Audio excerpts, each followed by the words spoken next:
me, Geoffrey, and today we're going to learn about Gideon, the fifth judge of Israel. We can find this story in Judges chapter 6 verse 1 through 40 in the Bible. Let's listen to the story. Once again, God's people turned their backs on him to worship idols, so God allowed the Midianites to treat them badly for 7 years. Whenever the Israelites were ready for harvest, marauders from Midian, Amalek, and the people of the east would attack Israel and destroy their crops. They arrived on camels, and they stayed until the land was stripped bare. The Midianites were so cruel the Israelites hid in mountains, caves, and strongholds. God's people were reduced to starvation. Then the Israelites cried out to the Lord for help. God sent prophets to tell them not to worship idols, but they did not listen.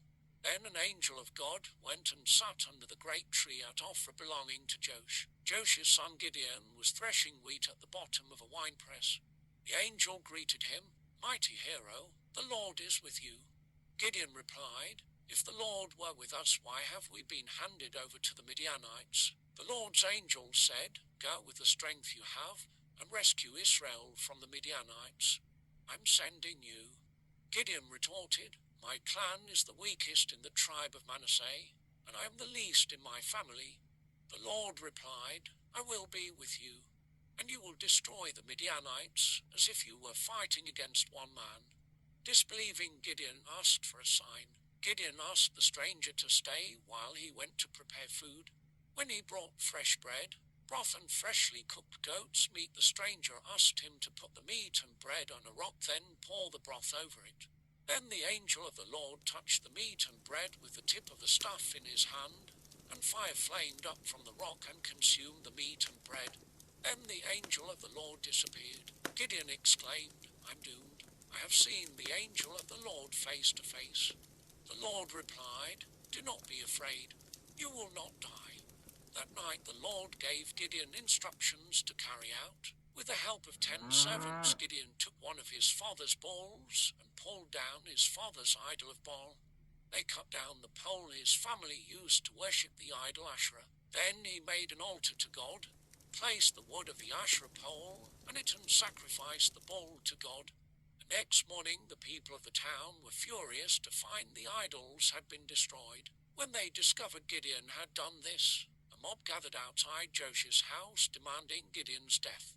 Joash confronted the mob. "Why are you defending Baal? If Baal truly is a god, let him defend himself and destroy the one who broke down his altar."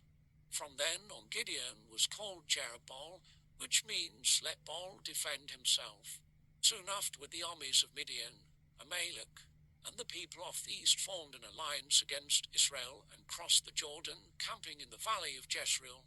The Spirit of the Lord took possession of Gideon. He blew a ram's horn as a call to arms, and the men of the clan of Abiezer came to him. He also sent messengers throughout Manasseh, Asher, Zebulun, and Naphtali, summoning their warriors, and all of them responded.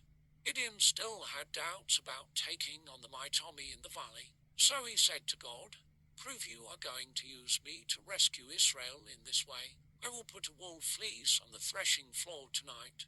If the fleece is wet with dew in the morning, but the ground is dry, then I will know that you are going to help me."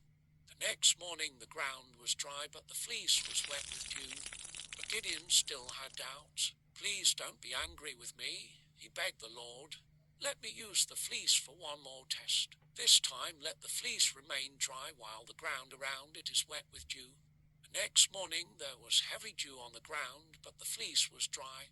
Gideon knew the Lord had chosen him and his small army to deliver the Israelites from the 135,000 enemy soldiers camped in the valley of Jezreel. We see how Gideon had doubts about what God commissioned him to do. He wanted to be sure that it was God speaking to him, and for that he asked for a sign 3 times. Also in our life, we can ask God for confirmation of what he wants us to do. God can speak to us through his word, the Bible, through a message from a pastor, or through someone. God is always attentive to what we need, and he is willing to guide us. God also promises to be with us in the same way that he told Gideon that he would be with him. We just need to trust God and obey him. God is our loving Father. He is willing to help us and resolve any doubts. Remember, trust in God, and everything will be fine for you.